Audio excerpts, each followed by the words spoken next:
Women over 60. If he says these things, believe him. Some women spend months analyzing every word a man says, wondering what he really means, searching for hidden messages in simple statements.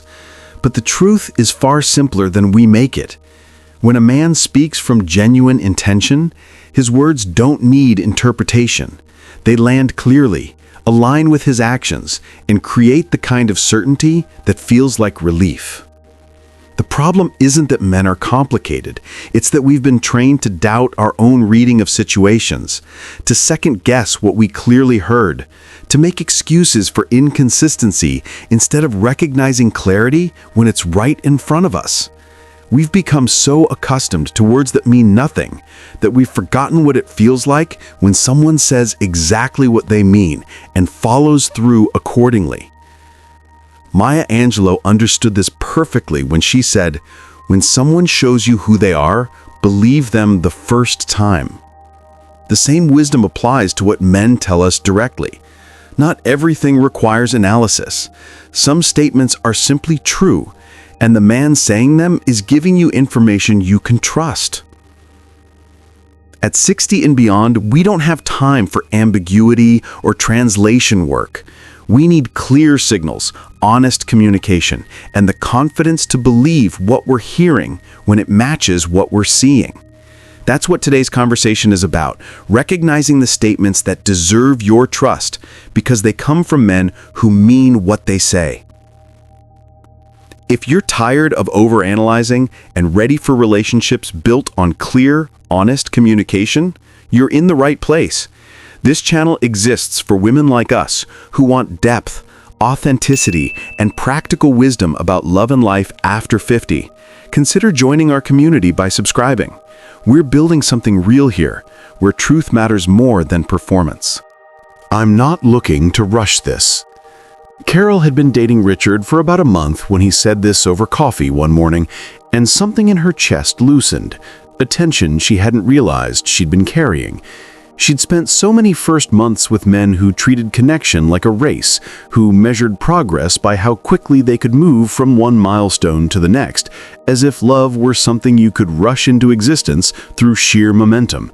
Richard, at 68, was saying something entirely different, that what they were building deserved time, deserved care, deserved the kind of patience that honors depth over speed. This statement, when it comes from genuine intention, reveals a man who understands that real intimacy can't be manufactured or forced. He's not trying to fast-track his way past the vulnerable work of actually knowing you, your history, your hesitations, the tender places where you've been hurt before and learned to guard carefully. He sees relationship building not as a destination to reach, but as a landscape to explore together, discovering what's there as you go, rather than rushing past it all to get somewhere you think you're supposed to be. The difference between this and commitment-phobic stalling isn't always obvious at first, but it reveals itself in action. Men who are genuinely serious but want to build something real still show up with consistency. They make plans that extend beyond next week. They stay in contact, not because they're filling time, but because they're genuinely interested in the texture of your days, the small details that make up a life. They introduce you to their world gradually, but deliberately, not keeping you at arm's length, but inviting you in at a pace that allows both of you to adjust, to find your footing, to build trust in layers rather than all at once. What Carol had never experienced before was this relationship that felt stable from the very beginning, not because it was predictable or passionless, but because it was being built on intention rather than urgency. Every step forward happened when both of them felt ready. There was no pressure to perform readiness she didn't feel, no sense that she was disappointing him by needing time. Richard's patience wasn't passive, it was active, present, deeply respectful of the fact that trust is earned through consistency, not declared through words alone. She realized somewhere around month 4 that she'd stopped bracing herself. She'd stopped waiting for the other shoe to drop, for him to reveal that his patience had limits, that he'd been keeping score of how long she was taking to open up fully. He wasn't. He was simply there, steady and unhurried, building something real because he understood that anything worth having is worth building right. When a man tells you he's not rushing, and his actions show steady, genuine forward movement, when he proves through presence rather than pressure that he means what he says, believe him. He's offering you something increasingly rare: partnership built on patience, intimacy built on actually knowing each other, love that unfolds naturally because it's rooted in respect for your pace as much as his own. That kind of foundation doesn't just feel good in the beginning. It holds. Number 2, I appreciate how you handle yourself. Margaret barely registered the significance when Tom said this during a conversation about how she'd managed a difficult situation with her daughter. It wasn't dramatic. It wasn't wrapped in flowery language or delivered like a compliment designed to impress her. It was simple observation delivered with quiet respect. And it took her a moment, sitting there with her coffee cooling between her hands, to realize what he was actually telling her. He was paying attention to her character, not just what she did for him or how she looked on his arm. He had noticed how she navigated complexity with her daughter, the way she'd set boundaries without cruelty, held her ground without becoming harsh, expressed disappointment without withdrawing love. He saw how she maintained her dignity under pressure, how she treated people with care, even when things were difficult, and she had every right to be sharp or defensive. He was seeing who she was as a person, the core of her, and he respected what he saw there. This kind of statement comes from men who aren't looking for someone to complete them or fix the empty places in their lives. They want an equal, someone whose strength and way of moving through the world they genuinely admire, not because it serves them, but because they recognize quality when they see it. They understand that attraction at this age runs so much deeper than chemistry or convenience, or whether someone fits neatly into the life they've already built. It's about respecting the person someone has become through decades of living, through all the losses and lessons and choices that shape character in ways nothing else can. What made this particularly meaningful for Margaret, what stayed with her long after that conversation ended, was that Tom said it during a moment that had absolutely nothing to do with him. He wasn't complimenting her cooking or the way she'd planned a date or something thoughtful she'd done for his benefit. He was acknowledging her entire approach to life, the values she lived by when no one was watching, the integrity she brought to her relationships even when they were hard. That kind of recognition doesn't come from someone casually passing through your life, collecting compliments to offer when they seem appropriate. It comes from someone who's actually paying attention, who's watching not just what you do, but how you do it, why you do it, what it reveals about who you are when things get complicated. Margaret had been in relationships where men noticed her, her appearance, her laugh, the things she did that made their lives easier or more pleasant. But Tom was noticing something else entirely. He was noticing the woman who could have been bitter about her daughter's choices, but chose understanding instead. The woman who could have made the situation about her own hurt feelings, but kept the focus on maintaining connection. The woman who had clearly done enough work on herself to show up with both strength and softness, to hold firm boundaries without building walls. She realized in the days after he said this that she'd been seen in a way she hadn't experienced before. Not admired for what she provided or how she made someone feel, but respected for who she'd become, for the decades of choices, both painful and proud, that had shaped her into someone who handled herself with grace under circumstances that could easily have brought out the worst in anyone. When a man expresses genuine appreciation for your character and how you handle yourself, when he sees the depth of who you are and respects it not because it benefits him, but because he recognizes its inherent worth, believe him. He's telling you he values substance over surface, that he sees you clearly, and that what he sees matters to him. That kind of seeing is intimate in ways that have nothing to do with physical closeness. It's the intimacy of being truly known, and it's one of the greatest gifts someone can offer at this stage of life. I want you to meet my family. Dennis didn't mention this casually to Linda over dinner one night, as if it were a spontaneous thought. 3 months into seeing each other, he brought it up thoughtfully, asked if she'd feel comfortable with the idea, gave her space to think about it, planned it with the kind of intention that told her this mattered to him. This wasn't about checking a box on some imaginary relationship timeline or proving they'd reached a certain stage. It was about integration, about making space for her in the parts of his life that mattered most, about saying without fanfare that she was becoming woven into the fabric of who he was. At our age, meeting family carries entirely different weight than it did in our 20s or 30s. We're not seeking approval from parents who get to decide if we're making good choices. We're being introduced to adult children who have opinions about their father's life, to grandchildren who will remember us, to siblings who've known him since childhood and can read him better than almost anyone. When a man at 65 or 70 brings you into that circle, he's saying something profound. You're becoming important enough that he wants you integrated into his actual life, not kept separate in some compartment neatly labeled dating that doesn't touch the rest of his world. Men who are serious about you don't keep you isolated from the people and places that make up their real existence. They don't have elaborate explanations for why 6 months have passed and you still haven't met anyone significant.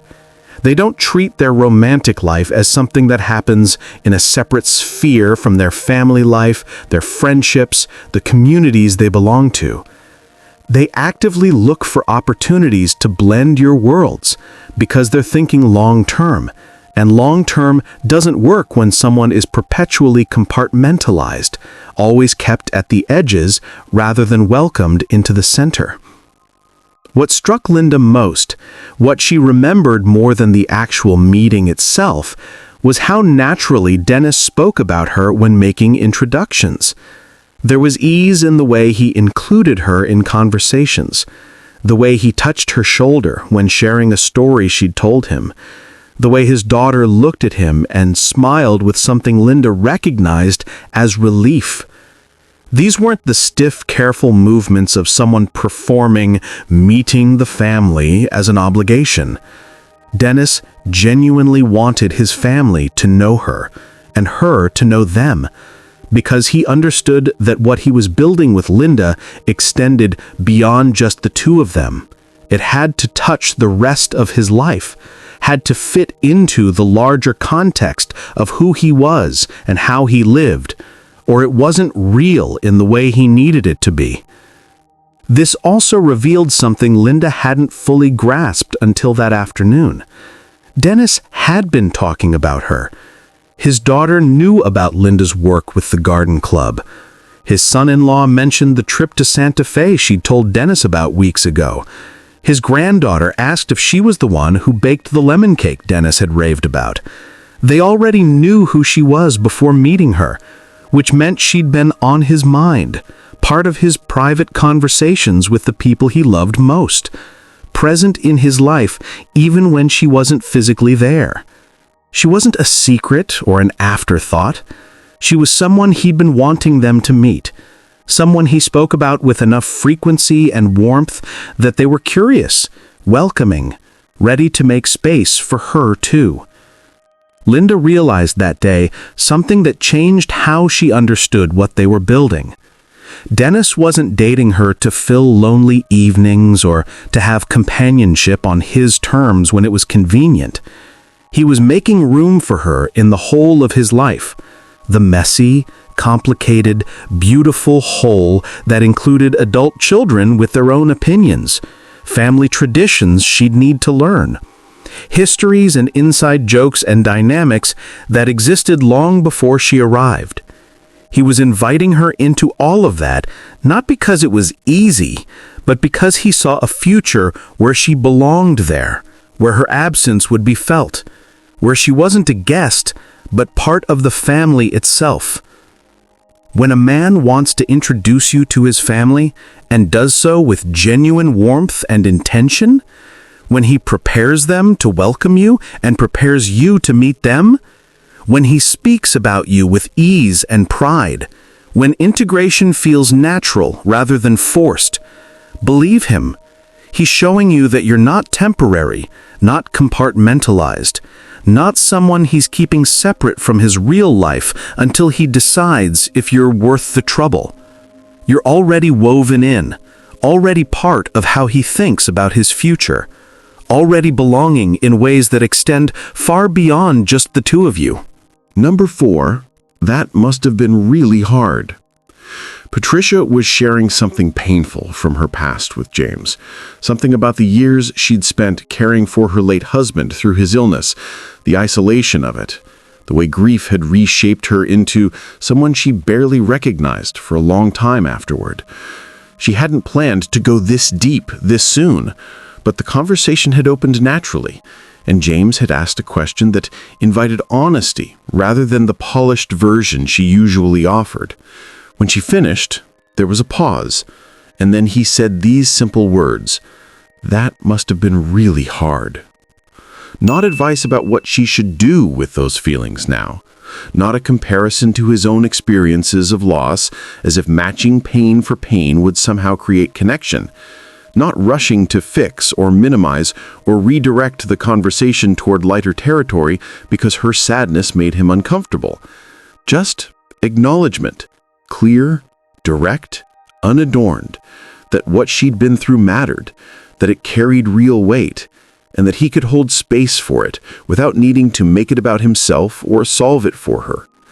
This phrase, when it comes from genuine empathy rather than polite deflection, tells you he has emotional maturity. He understands that sharing difficult things isn't always about wanting solutions or seeking advice or asking someone to make the pain go away.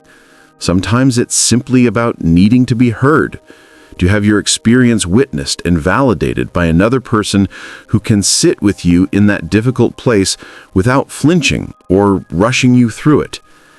He's comfortable sitting with your complex emotions, the grief that still surfaces years later, the regrets you carry, the parts of your story that don't have neat resolutions without feeling compelled to make them disappear or prove his usefulness by offering fixes you didn't request.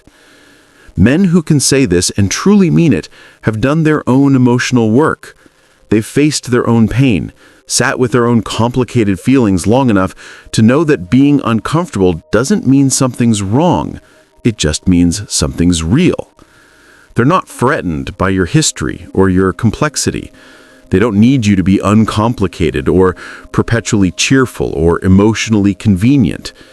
They can witness your full humanity, including the parts that carry pain and uncertainty and unresolved sadness, and respond with compassion instead of discomfort, with presence instead of platitudes.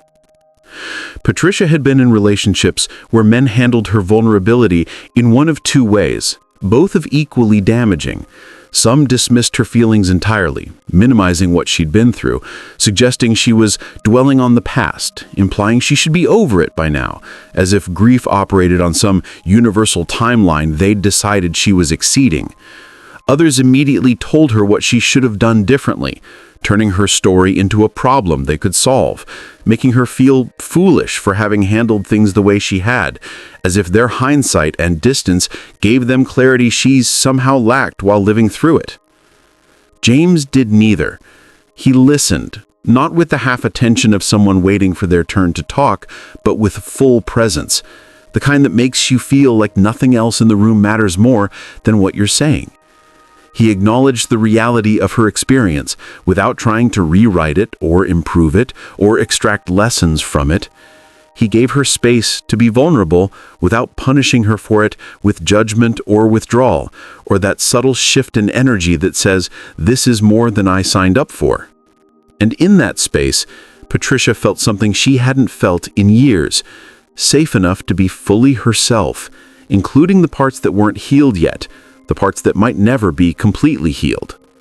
That safety created intimacy faster and deeper than any grand gesture could have manufactured. Not the performative intimacy of expensive dates or carefully chosen gifts, but the real kind. The kind where you can show someone the tender places, the scars that still hurt when pressed, the ways you've been broken, and put yourself back together imperfectly, and know that they won't use that vulnerability against you or treat it as a burden they're generously agreeing to carry. If this resonates with you, share your thoughts in the comments. What's something a man has said that made you feel truly understood? When a man responds to your vulnerability with genuine empathy, when he can hear your pain without needing to fix it, minimize it, or make it about himself, when he offers presence instead of solutions and compassion instead of judgment, believe him. He's showing you that emotional connection matters to him as much as anything else, that he has the capacity to meet you in the deep places, not just the easy ones. That capacity is rare, and it's one of the most important foundations for a relationship that can hold the fullness of two people's lives, not just the edited versions we show when we're trying to be loved. Number 5. I'm working on that about myself. Self-awareness at 65 isn't just attractive, it's essential. When Kenneth told Susan this during a conversation about communication patterns, she felt something shift inside her, something she hadn't felt in previous relationships: hope instead of resignation. Here was a man willing to admit he still had growing to do, rather than insisting he was fine exactly as he was, rather than defending decades-old habits as unchangeable facts of his personality. This statement reveals humility and commitment to growth. He's not claiming to be a finished product, polished and perfect after all these years. He recognizes areas where he can improve, and more importantly, he's taking responsibility for his own development, rather than expecting Susan to either accept his limitations as the price of being with him or exhaust herself trying to change him. He's saying, I see this about myself, and I'm the one doing the work. Men who say this aren't being self-deprecating or fishing for reassurance that they're actually fine and don't need to change anything.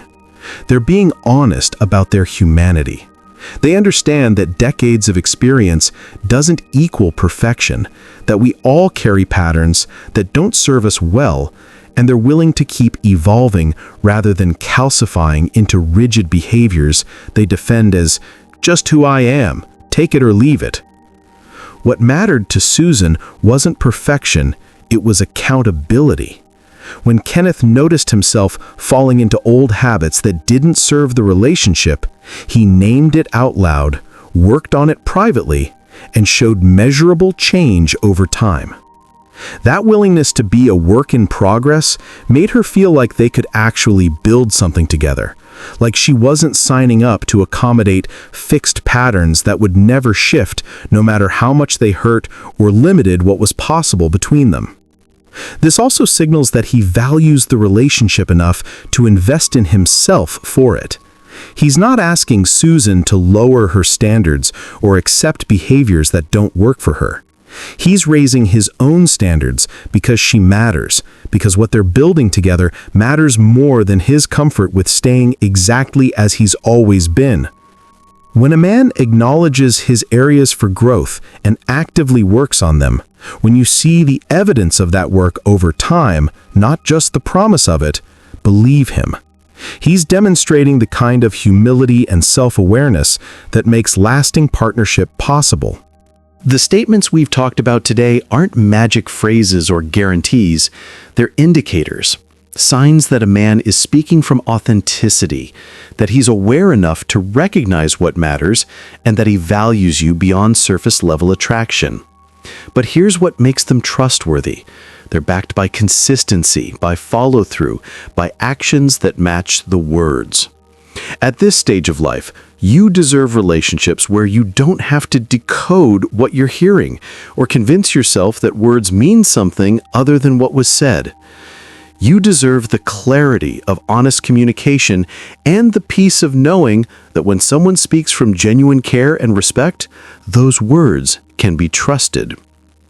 The difference between our 60s and our 20s isn't just time. It's wisdom, discernment, and the hard-won understanding that our instincts are usually right when we listen to them. If something feels true and is backed by consistent action, it probably is. If it feels off, no amount of hopeful interpretation will make it right. Trust yourself. Trust the words that align with behavior. Trust men who speak with intention and follow through with integrity. And release anyone who makes you work too hard to believe what comes out of their mouth. If this conversation added value to your day, I'd be grateful if you'd subscribe and join our community of women navigating love and life with wisdom and confidence. We're building something meaningful here, and your presence matters. Until next time, keep trusting your voice, your worth, and the truth when you hear it.